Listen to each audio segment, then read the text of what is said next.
હાલો friends, આજે આપણે બનાવીશું જુવારના લોટમાંથી ઢોકળાની રેસીપી. તેના માટે મેં અડધો વાટકો ભરી અને જુવારનો લોટ લીધો છે. લોટને મેં પહેલેથી જ સાળીને રાખી દીધો હતો. લોટને આપણે એક વાસણમાં નાખી દઈશું. હવે તેમાં આપણે અડધો વાટકો ભરી અને રવો નાખી દઈશું. આ રીતે ઝીણો રવો આવે છે તે જ લેવાનો.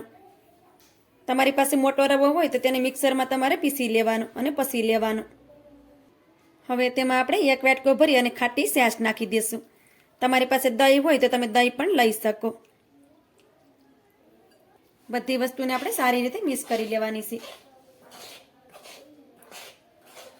અત્યારે આપણે તેમાં પાણી એડ નથી કરવાનું.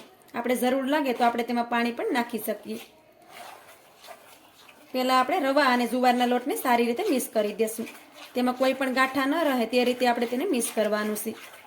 આપણે જેટલો જુવારનો લોટ લીધો છે તેટલો જ આપણે રવો લીધો છે. બંનેનું માપ આપણે એક સરખું રાખવાનું છે, જેથી કરી આ ઢોકળા ખાવામાં એકદમ સોફ્ટ બને. આપણે જુવારનો લોટ વધારે લઈ લેતા હોય તો આપણા ઢોકળા છે તે એટલા બધી સારા નથી બનતા.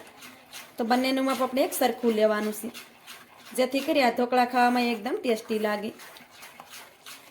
આપણે આ રવાને અને લોટને સારી રીતે મિક્સ કરી દીધો છે, તમે જોઈ શકો છો. અત્યારે આપણે તેમાં પાણી નથી નાખવાનું. હવે તેની ઉપર આપણે ઢાંકણ ઢાંકી દઈશું. બેટરને આપણે 10 મિનિટ સુધી રેસ્ટ કરવા માટે રાખી દઈશું, જેથી કરી રવો આપણો સારી રીતે પલળી જાય. બેટરને આપણે રાખ્યું એની પણ 10 મિનિટ થઈ ગઈ છે. તો 10 મિનિટ પછી તમે જોઈ શકો છો કે રવો આપણો સારી રીતે પલળી ગયો છે. હવે તેમાં આપણે 2 ચમચી જેટલું પાણી નાખી દઈશું. બેટરને આપણે વધારે પડતું પતલું કે વધારે પડતું ઘાટું નથી રાખવાનું. બેટરને આપણે મીડિયમ ઠીક રાખવાનું છે.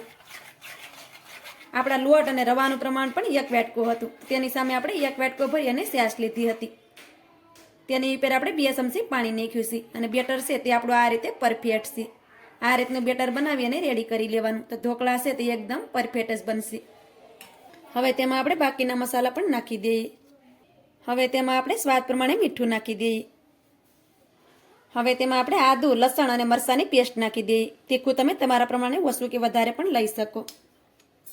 હવે તેમાં આપણે 1 ચમચી ભરી અને તેલ નાખી દઈએ. હવે આપણે બધી વસ્તુને સારી રીતે મિક્સ કરી લેવાની છે. આ ઢોકળા છે તે ખાવામાં થોડાક તીખા હોય તો તે ટેસ્ટી લાગે છે. તો બધી વસ્તુને આપણે સારી રીતે મિક્સ કરી દીધી છે. હવે આપણે ઢોકળાને સ્ટીમ કરવા માટે થાળી લીધી છે. તેમાં આપણે થોડુંક તેલ નાખી દઈશું.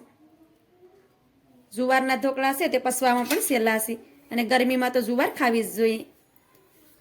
આ રીતે તેલને આપણે ફેલાવી દઈશું. કડાઈમાં મેં પાણીને પણ ગરમ કરવા માટે રાખી દીધું છે. આ પ્રોસેસ છે તે આપણે પહેલાં કરી લેવાની.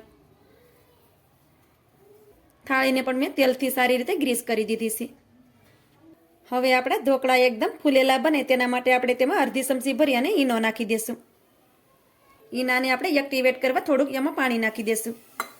પછી તેને સારી રીતે મિક્સ કરી દેવાનું. બેટરને આપણે સારી રીતે મિક્સ કરી દીધું છે.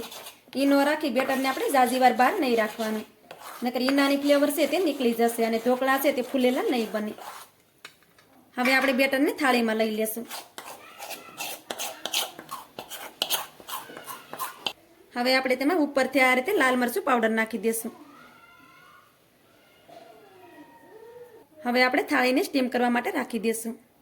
પાણી પણ આપણું સારી રીતે ગરમ થઈ ગયું છે. હવે તેમાં આ રીતે સ્ટેન્ડ રાખી દઈએ. તેમાં મેં આ રીતે લીંબુનો ટુકડો નાખી દીધો છે, જેથી કઢાઈ છે તે આપણે ખરાબ નહીં થાય. હવે તેમાં થાળીને રાખી દઈએ. ઉપરથી આપણે આ રીતે મોટું વાસણ આવે તેને ઢાંકી દેવાનું છે. ઢોકળાને આપણે 10 મિનિટ માટે સ્ટીમ કરી લેવાના છે. ઢોકળાને આપણે ફૂલ ગેસ રાખી અને 10 મિનિટ માટે સ્ટીમ કરી લીધા છે. ત્યાર પછી આપણે ઢોકળાને શેક કરી લેવાના. તો ઢોકળાને તમે જોઈ શકો છો કે ઢોકળા પણ આપણા સારી રીતે ફૂલી ગયા છે. આ રીતે સાકું લઈ અને ઢોકળાને પણ આપણે આ રીતે શેક કરી લેવાના. તો તમે જોઈ શકો છો કે ઢોકળા આપણે સારી રીતે સડી ગયા છે. ગેસની ફ્લેમને બંધ કરી દેવાની છે. હવે આપણે ઢોકળાને બહાર કાઢી લેશું. તો આ રીતે આપણે ઢોકળાને બહાર કાઢી લેવાના.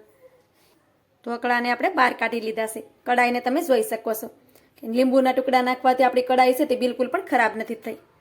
તો આ પ્રોસેસ તમે પણ ચોક્કસથી કરજો, જેથી તમે ગમે તે વાસણ રાખશો તે ખરાબ નહીં થાય. હવે આપણે ઢોકળામાં તડકો લગાડી લેશું. તડકા પેનમાં આપણે અડધું પાવડું ભરી અને તેલ નાખી દેશું. ગેસની ફ્લેમને આપણે ચાલુ કરી દેશું. તેલને આપણે થોડી વાર માટે ગરમ થવા દેવાનું છે. તમારે તડકા વિનાના ઢોકળા ખાવા હોય તો પણ તમે ખાઈ શકો, તો પણ તે ઢોકળા છે તે એટલા ટેસ્ટી લાગે છે. તેલ આપણું સારી રીતે ગરમ થઈ ગયું છે. હવે તેમાં આપણે અડધી ચમચી ભરી અને રાઈ નાખી દઈએ. અડધી ચમચી ભરી આપણે સફેદ તલ નાખી દઈએ. થોડાક આપણે લીલા મરચાંના ટુકડા નાખી દઈએ. હવે આપણે ગેસની ફ્લેમને બંધ કરી દેવાની છે. હવે આપણે ગરમ ગરમ તડકાને ઢોકળાની ઉપર નાખી દઈશું. હવે આપણે તડકાને આ રીતે ઢોકળાની ઉપર નાખી દેવાનો છે. પછી આપણે તેને આ રીતે ફેલાવી દેવાનું. આ રીતે મેં તડકાને ઢોકળાની ઉપર ફેલાવી દીધો હશે. હવે તેની ઉપરથી આપણે લીલા ધાણા નાખી દઈએ. હવે આપણે આ રીતે સાકું લઈ લેશું અને ઢોકળામાં કટ લગાડી દેશું. તો આ રીતે ઢોકળામાં કટ લગાડી દેવાના.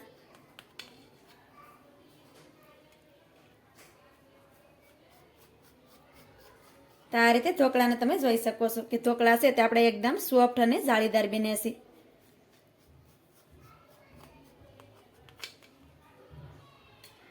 આ ઢોકળાને બનતા ઝાઝો ટાઈમ પણ નથી લાગતો. તો આ રીતે આપણે બંને સાઈડમાં કટ લગાડી દેવાના.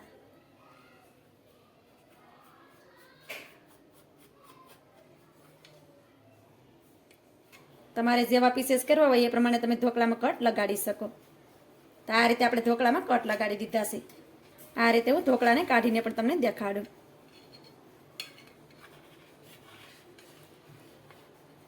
તો આ રીતે ઢોકળાને તમે જોઈ શકો છો કે ઢોકળા છે તે આપણે એકદમ પરફેક્ટ અને જાળીદાર બન્યા છે. તમે જોઈ શકો છો. આ ઢોકળા ખાવામાં ખૂબ જ ટેસ્ટી લાગે છે અને સાથે સાથે હેલ્ધી પણ છે.